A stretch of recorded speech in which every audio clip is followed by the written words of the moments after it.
So next up we have Dr. David Leppla. Dr. Leppla is a neurosurgeon, joined Cape Cod Healthcare Neurosurgery in 2017. He practices in Hyannis and North Falmouth and will soon practice in Plymouth as well, where a third location will be opening in the near future. And Dr. Leppla attended the University of Texas Medical Branch in Galveston, Texas, and completed his residency in neurosurgery at Loyola University Medical Center in Maywood, Illinois, where he also completed a complex spine fellowship. He is certified by the American Board of Neurological Surgery.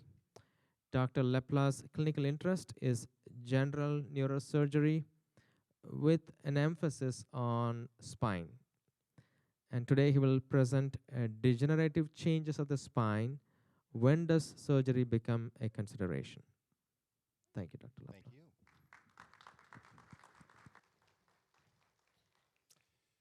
Hello, can you hear me? Am I on?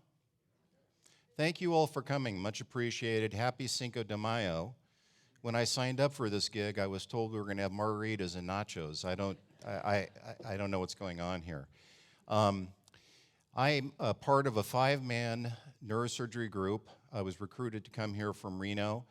My wife and I are delighted to be in the community. I'm a partner with Dr. Houle, Dr.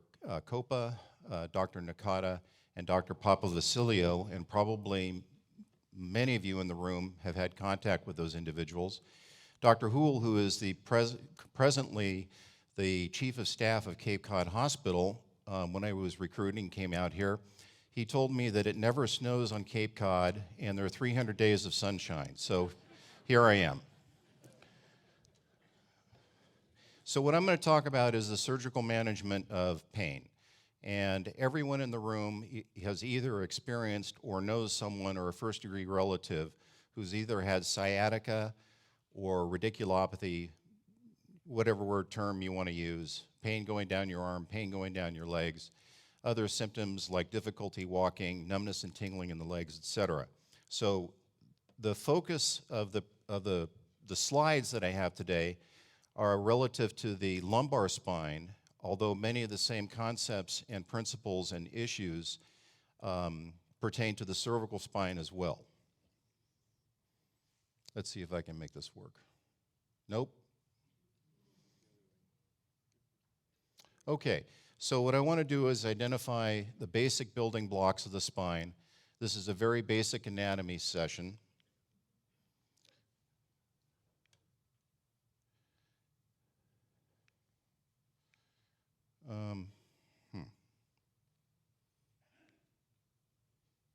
It's the middle trigger that's the pointer?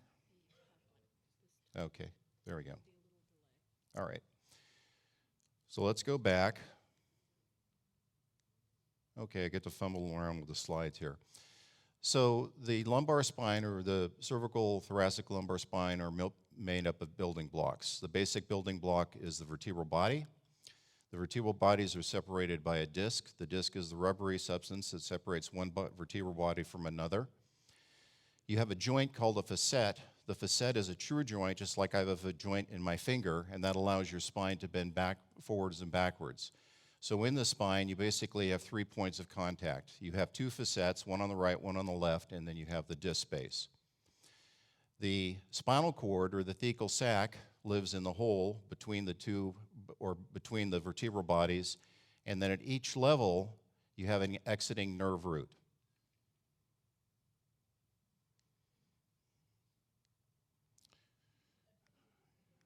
I'll get it eventually. All right. What happens to the spine as we age?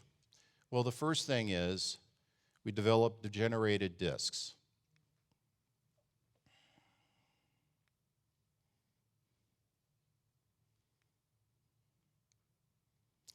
And that's what they're showing in this cartoon right here. Another common problem is a herniated disc. Everyone in the room knows someone who's had a herniated disc. And I'll use me, myself, I as an example. Over the last 25 years, I've suffered significant sciatica or radiculopathy now 3 different times. And one might ask the question, well, when do we go to surgery and what's the indication? If you come in my office and you say, Doc, I've had pain going down my leg, I've had pain going down my arm for a couple of weeks, the first thing I'm going to do is maybe give you some steroids or give you some pain medication and pat you on the back and tell you that we're going to try and wait it out and see what happens. The next thing we're going to do is refer you to chiropractic care, physical therapy, pain management, acupuncture treatment, aquatherapy, massage therapy, basically trying to do something to get you over the hump, because the majority of patients who present acutely with radiculopathy, that is pain going down your arm or pain going down your leg, don't end up on the operating room table. Only about 30% end up having surgery. We're able to successfully treat 70% of the patients without going to operation. Now, using me, myself, I as an example, I told you I've had 3 different bouts of sciatica, and I tried conservative care, and I didn't want to have an operation the first time, but I did. I didn't want to have an operation the second time, but I did. And I didn't want to have an operation the third time, but I did. So I'm kind of one of the unlucky players. My most recent operation was 2 years ago, and I had miserable pain in my buttocks going down the back of my thigh and in my calf, and my foot was numb. And if I took it easy and if I didn't do very much, then I was okay. But if I stood in the operating room for 8 hours, I was miserable. And if I went out and I played a round of golf, I was miserable. And in fact, I'm wearing a golf tie, golf balls and the tees on it. So I really enjoy playing golf. So I tell patients that you don't have to have pain that's 10/10 or debilitating or have tears in your eyes in order to end up having an operation. So if the quality of your life is affected and you're taking medication that you may object to, nobody wants to be on Norco or OxyContin or oxycodone for the rest of their life, then surgery is certainly on the table for discussion. And if you present to, most people come through their primary care. By the time I see them, most people have already had a thorough workup, they've had an MRI scan, they've probably already had some other modalities to try and treat their pain. Again, chiropractic care, physical therapy, pain management, etc. But if you end up in my office and you've got a big herniated disc in your lumbar spine or your cervical spine, the algorithm is this. If you have a large herniated disc and it's so big that it's causing pressure of the cauda equina or the nerve roots to the point that you have bowel or bladder disturbance, then that becomes a neurosurgical urgency, if not emergency. You're going to go to the operating room basically right now. Now, if you come in my office and I see you and I examine you, and this is 2 weeks into the issue, and maybe you've got a little bit of a foot drop or you're kind of weak in your quads, can't lift your leg up very well, I'll document that and bring you back 2 weeks later, and you may come in my office and say, you know what, I don't know why, but I'm feeling a lot better, but if I examine you and your foot drop is worse or your leg is weaker, I'm going to tell you that you probably need to have an operation because we want to maintain or restore normal neurologic function, that is the motor function, which you're not going to get back if you just sit on it. Now, the third criteria for surgery for a herniated disc is I just can't take it anymore. I've tried everything, and you know, life isn't great, and I want to move on. So that's an argument for operation.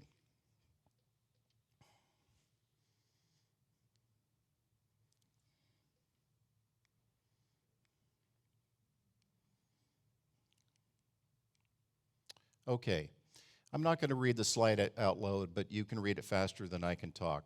But there's multiple reasons for having issues of sciatica. It's not just a herniated disc. Now, this slide has to do mainly with osteoporosis or osteopenia, and I'll get into that a little bit later on in the talk. But again, part of the discussion here is treatment of the maturing spine, let's say.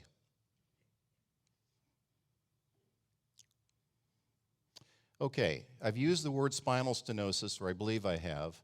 The word stenosis in medical jargon means you have tightening or narrowing or pinching. If you have stenosis of a coronary artery, that's the artery that supplies your heart muscle with blood, that can lead to a heart attack.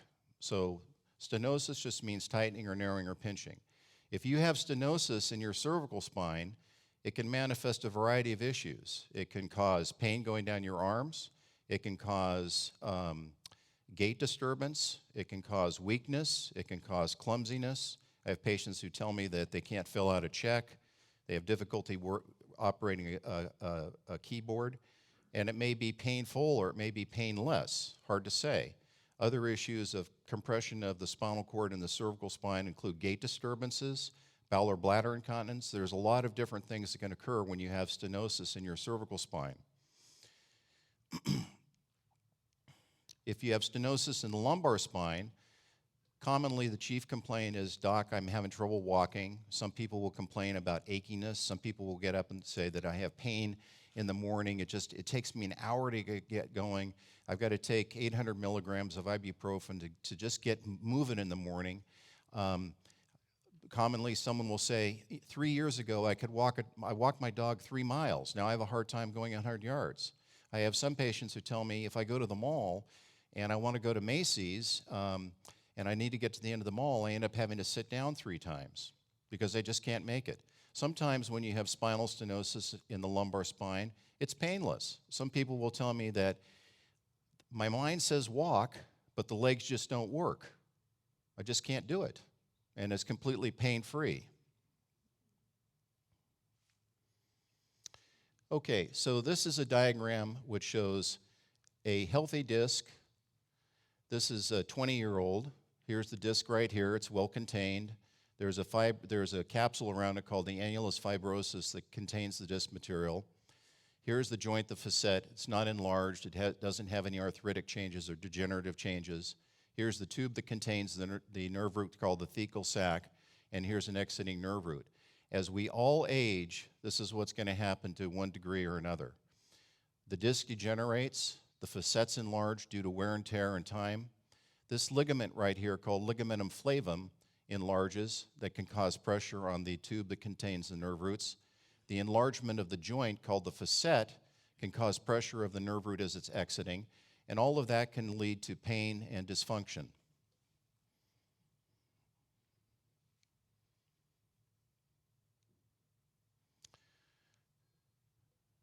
Okay.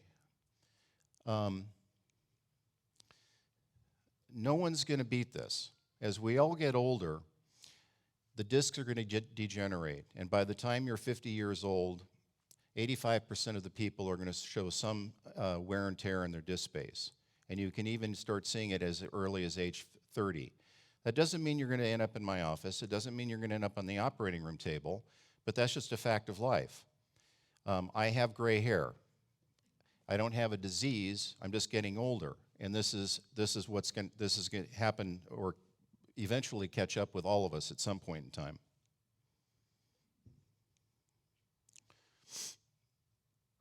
We've talked about that.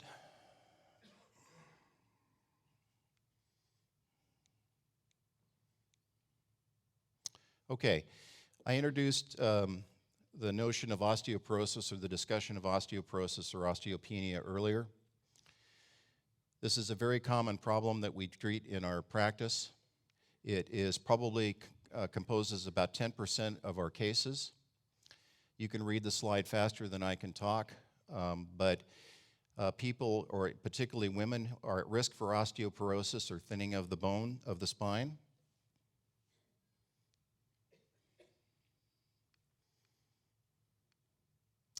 And this pie chart shows you the distribution of which bones are going to be affected and have a fracture. If you take out the pie slice of the pie other, the biggest slice is the vertebral body, and that's where I come into play. We have a lot of folks that get referred to us by primary care physicians who have an acute onset of pain. Again, generally speaking, it's women who are in their 60s, 70s, and 80s, and particularly women who have a very slight build, although it happens to men as well. And the most common complaint is sudden onset of severe debilitating pain. And the pain can be caused by something trivial. I had a woman tell me that she was in an elevator and the elevator lurched and then she had horrible pain in her back. I've had other patients tell me they didn't do anything besides step off a curb, horrible pain in their back. I've had other patients tell me, "Doc, I didn't do anything. I just woke up one day and I was miserable, absolutely miserable." Well, that usually will lead to an x-ray, may lead to a CAT scan, and then referral to a neurosurgeon like myself for treatment of that problem. So what can we do? Whoops, let's go back. All right, so this slide is a microscopic section of the vertebral body or bone. The image on the left shows normal trabecular bone. It's strong, it's healthy. Over here you can see the weakened bone.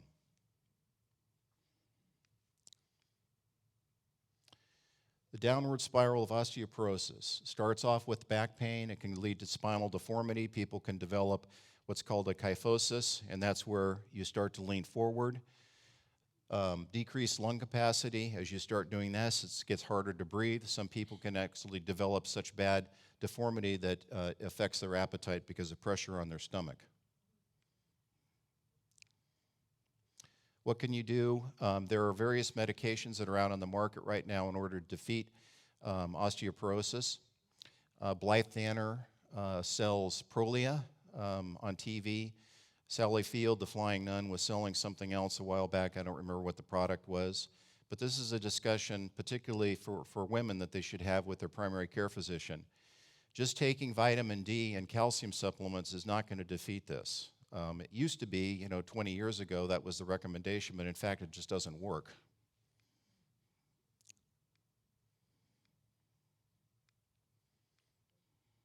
Okay, this just shows the deformity of a fracture, and you can see how the spine can become deformed, or you can have a falling forward or kyphosis.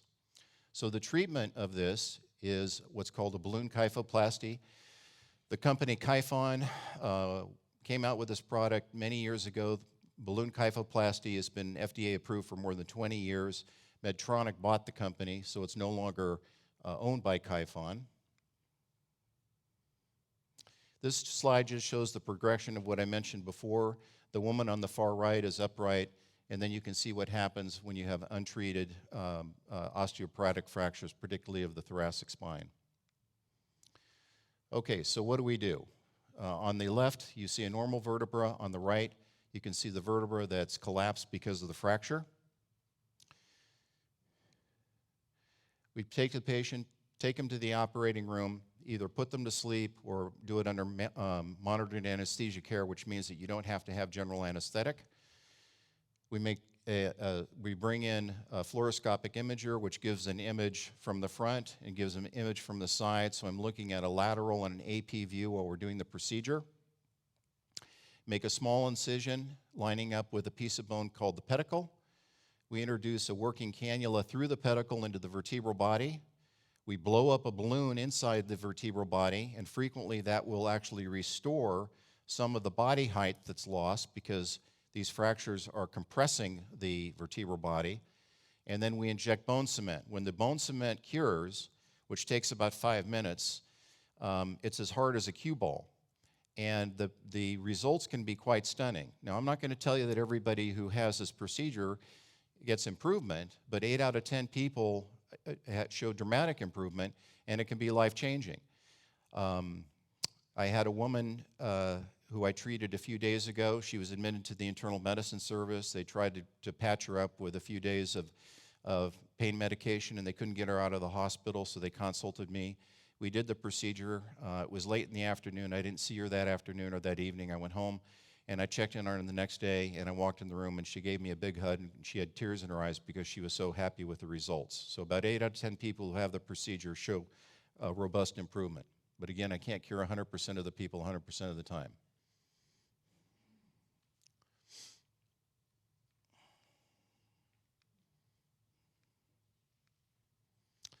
Okay, treatment goals for surgery, whether after you've passed through conservative care, include obvious thing, pain relief.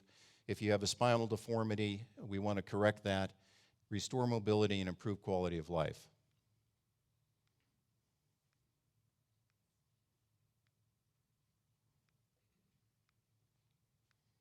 Okay, there's a little bit of a lag when I pull the trigger.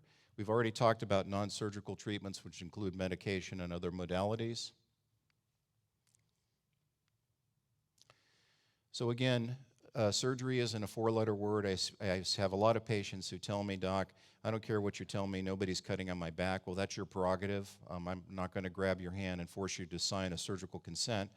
But if you're having serious issues with pain and mobility, and you've got a problem such as spinal stenosis or herniated disc or other things that are causing your pain, you may want to consider an operation. We'll briefly talk about stabilization. I'll try and pick up the pace of the talk here so we can get through all the slides. Okay, I'm going to skip this one. All right, so we talked about spinal stenosis. It was one of the first slides that I showed, and the treatment for that is decompression. And you can read this again faster than I can read it to you. So this is a view of a segment of the lumbar spine, and this is looking down on the patient. So this piece of bone right here is called the spinous process. That's the piece of the bone that you can feel when you put your finger on your back. So in this view, the patient is on their belly, and I'm looking down on the spine. And what we do is we remove this piece of bone called the spinous process. Then we remove this piece of bone called the lamina. So then this particular operation is a lumbar laminectomy, which is one of the most common procedures that I do here on the Cape, either a cervical laminectomy or lumbar laminectomy. So we remove the bone, and then we remove the thickened ligament, and we decompress the tube that contains the nerve roots, and then we decompress the nerve root, which is not depicted on the slide, but you've got a nerve root coming out over here, and you've got a nerve root coming out over here. So in cross-section, what you see is the bone has been removed, the thickened ligament has been removed, and the nerve roots have been decompressed.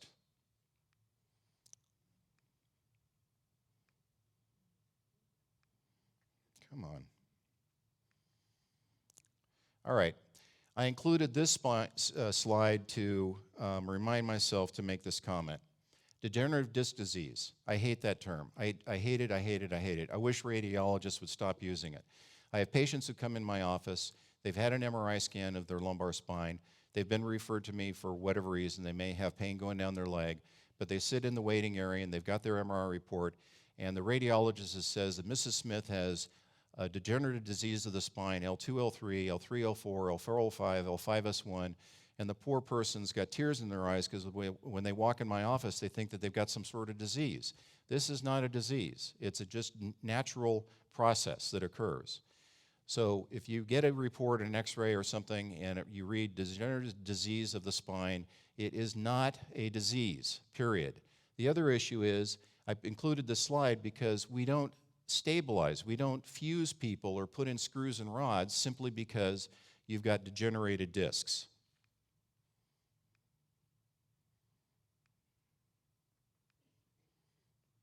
I wonder if this thing is running out of batteries.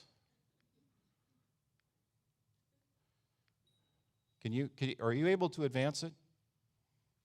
Okay. Why don't you go one slide forward? Nope. Okay, when we talk about surgical stabilization, some people can come in with a deformity, whether it's a slip called a spondylolisthesis. So there's different options. One can operate through the belly, which this slide shows. I'm not going to spend a lot of time on it. More commonly, if you require a fusion, if you have a slip called a spondylolisthesis that commonly leads to spinal stenosis and nerve root impingement, and doc, I've got pain in my back and I got pain radiating down my legs. What we're using now currently, the best technology, which Cape Cod Hospital has employed, is an intraoperative C-arm in order for us to help put in the implants that we use. So this device that you see right here is a C-arm, and it has a clamshell opening, and this thing opens up, and then we bring it in with the patient.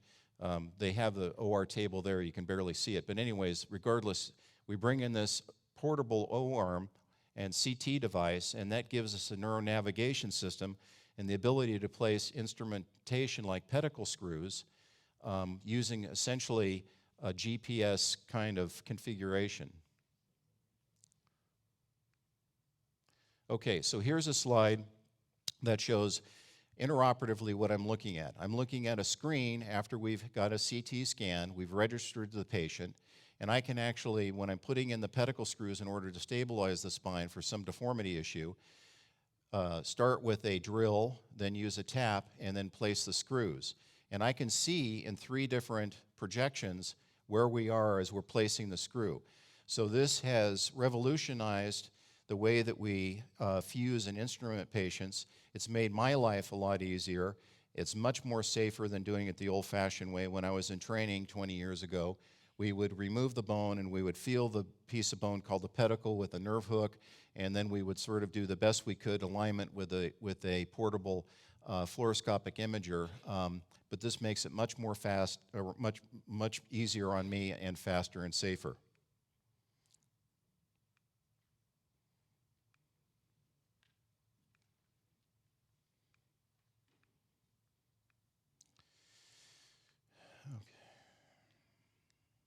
Okay, so this just shows in a summary of when we do need to fuse someone for a deformity, whether it's scoliosis or a slip. The screws are placed, then there's connecting rods, and then frequently we'll put a device in the disc space itself. A plastic cage called a PLIF, P-L-I-F, is the posterior lateral interbody fusion, and the cage itself there's various products that can be metal or plastic.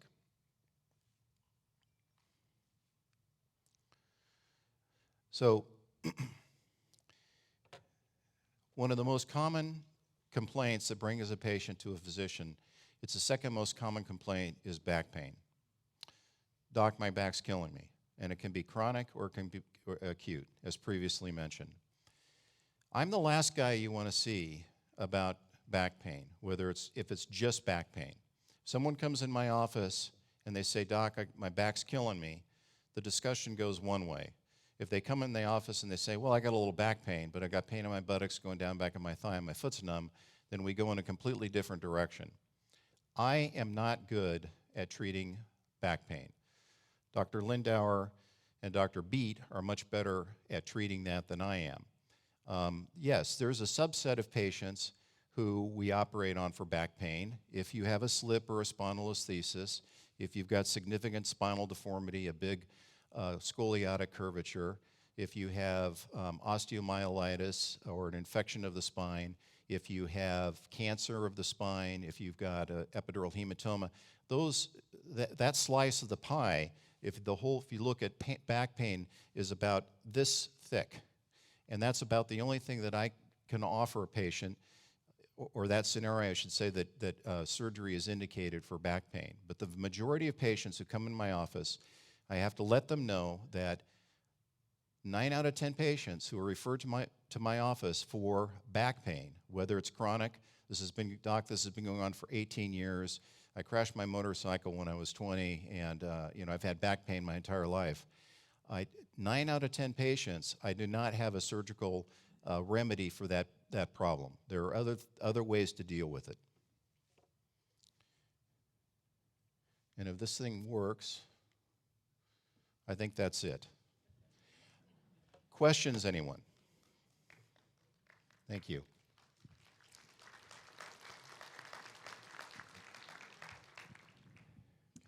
Hi, you can check almost all the things you listed above. So I have chronic back pain. I've been told by Dr. Papavasalou I'm not a candidate for surgery. I saw Dr. Tanuri at BU Medical Center, who does the minimally invasive back surgery, and no, you're not a candidate for surgery. So I've seen one other neurosurgeon who said the same thing. But I am still having back pain, and I had a nerve ablation, which was a total failure.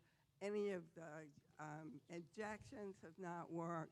So what do you suggest for people like me who just have to pretty much learn to live with it? Ma'am, my heart goes out to you. It's very disconcerting to be a physician and sit down and have a conversation just like you shared with us, and I hear it all the time. Unfortunately, I don't have an answer to your problem. There are a lot of people who have legitimate patients without secondary gain issues. They're not gaming the system. They're just miserable with back pain. And unfortunately, in a subset, we just don't have a good solution to the problem.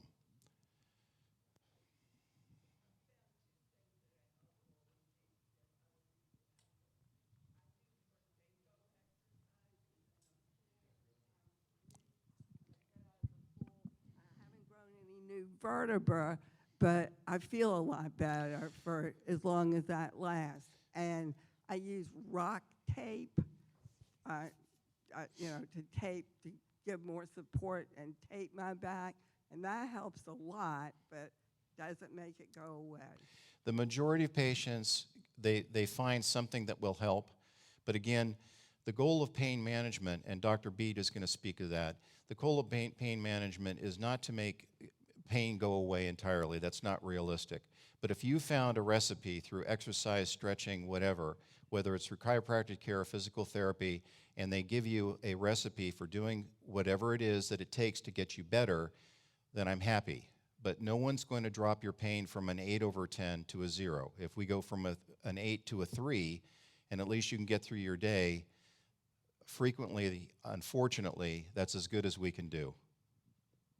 Doctor, I enjoyed your talk, but there's one thing. Dr. Hall operated on me with his procedure when he first started, and he invented that spacer that he puts in. I haven't had a problem since 2002 with my back. You didn't go into that at all, that situation with Dr. Hall's procedure. Is that coming out of your practice also? Yeah, we do that. I don't have time. I have 20 minutes to talk, so I couldn't. I understand that. I was Yeah. just wondering if it's not that important in your discussion. The spacer that you're speaking of is something that's put in between the spinous process that will open up the space, and that can alleviate the symptoms of spinal stenosis. And sometimes it's quite effective. Good. Hi there.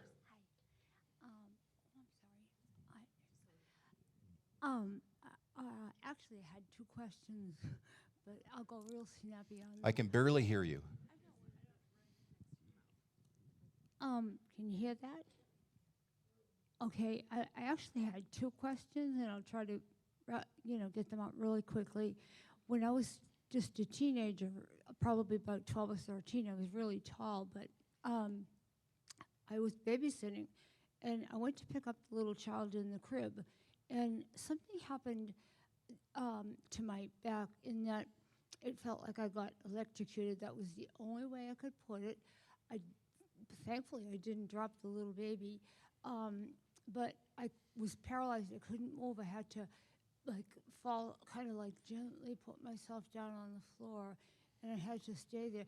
It was miraculous that I got up and I managed to get through it, but I wondered what that was that happened. I couldn't move my arms, I couldn't move my toes, I couldn't move my neck, anything, and without this pain going up and down my spine. And then my second question is that I've been diagnosed with ankylosing spondylosis, and my pain, I believe, I could be wrong, I thought that it was in the thoracic spine, like the midsection, if that's what it's called, and I'm so stiff, and I feel like it wants to curve forward. It's just like a frozen block right in the middle of my back all the time. That's forcing me, if I folded, I want to walk all hunched over, but you don't want to do that. Would a brace on my back help that? I'm sorry, did you say that you had ankylosing spondylitis? Yeah, ankylosing spondylitis, the term we use is bamboo spine, and you have abnormal calcification of the ligaments, which makes your spine very brittle and is susceptible to fractures. Even trivial things, a trivial fall can cause it to fracture. Unfortunately, bracing in that environment probably isn't indicated unless you have a fracture. And the other issue about bracing is when we put patients in what are called a TLSO, or thoracic lumbar sacral orthosis, it could be a clamshell device, where you strap in with the Vicro strap. Most people will wear it for a month. They might wear it for 2 months, but they're non-compliant. They don't want to wear it for the rest of their life. They hate the damn thing. So it's really not, in your particular case, it wouldn't be something that I would recommend. There's another question in the back, or we're out of time. I don't know. We're going to hold off the questions at this point, and I will have the Thank you. next speaker coming up. Thank you so much, Dr. Leppla.